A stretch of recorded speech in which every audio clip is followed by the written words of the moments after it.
As an immigrant to this country, I would like to say a few words to my fellow Americans and to our friends around the world about the events of recent days. Now, I grew up in Austria. I'm very aware of Kristallnacht, or the Night of Broken Glass. It was a night of rampage against the Jews carried out in 1938 by the Nazi equivalent of the Proud Boys. Wednesday was the day of broken glass right here in the United States. The broken glass was in the windows of the United States Capitol. But the mob did not just shatter the windows of the Capitol, they shattered the ideals we took for granted. They did not just break down the doors of the building that housed the American democracy, they trampled the very principles on which our country was founded. Now, I grew up in the ruins of a country that suffered the loss of its democracy. I was born in 1947, 2 years after the Second World War. Growing up, I was surrounded by broken men drinking away their guilt over their participation in the most evil regime in history. Not all of them were rabid anti-Semites or Nazis.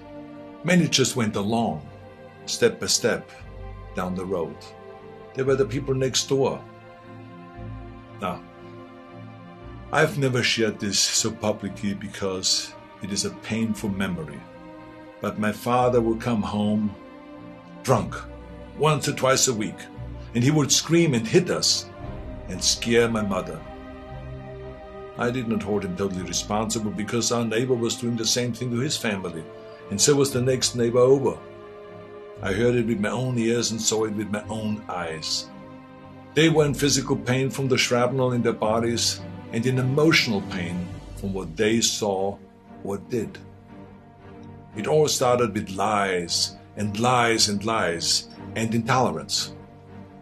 So being from Europe, I've seen firsthand how things can spin out of control.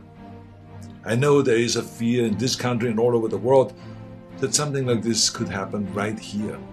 Now, I do not believe it is, but I do believe that we must be aware of the dire consequences of selfishness and cynicism. President Trump sought to overturn the results of an election, and of a fair election. He sought a coup by misleading people with lies.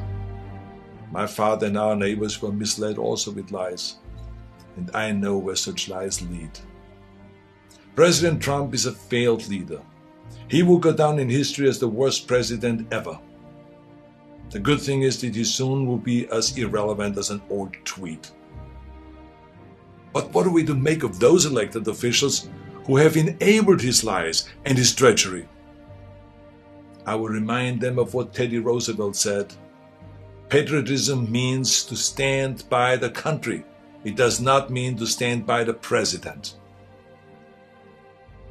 Now, John F. Kennedy wrote a book called Profiles in Courage. A number of members of my own party, because of their own spinelessness, would never see their names in such a book, I guarantee you. They are complicit with those who carried the flag of self-righteous insurrection into the Capitol.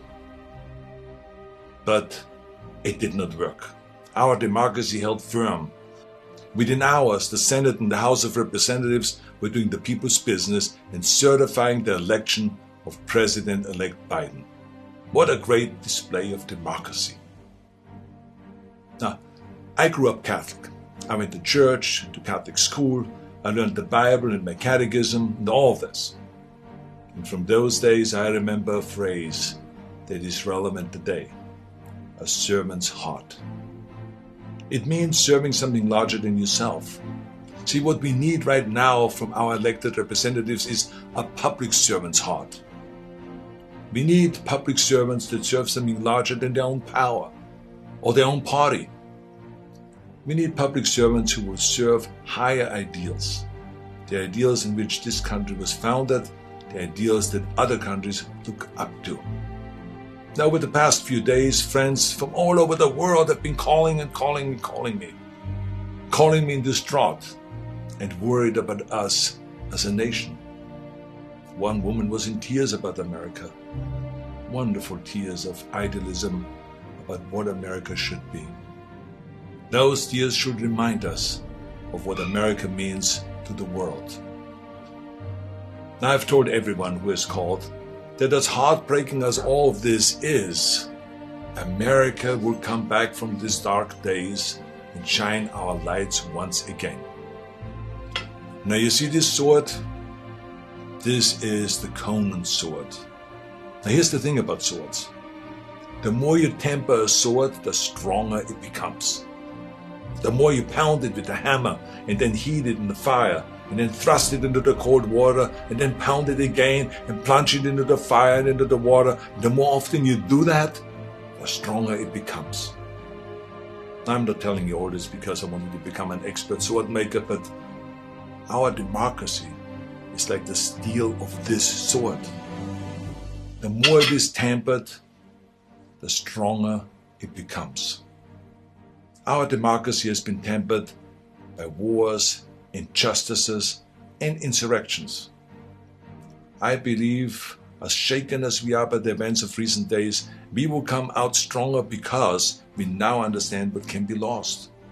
We need reforms, of course, so that this never ever happens again. We need to hold accountable the people that brought us to this unforgivable point. And we need to look past ourselves, our parties and disagreements, and put our democracy first. And we need to heal together from the drama of what has just happened. We need to heal not as Republicans or as Democrats, but as Americans. Now, to begin this process, no matter what your political affiliation is, I ask you to join me in saying to President-elect Biden, President-elect Biden, we wish you great success as our president. If you succeed, our nation succeeds. We support you with all our hearts as you seek to bring us together. And to those who think they can overturn the United States Constitution, know this: you will never win. President-elect Biden, we stand with you today, tomorrow, and forever in defense of our democracy from those who would threaten it. May God bless all of you, and may God bless America.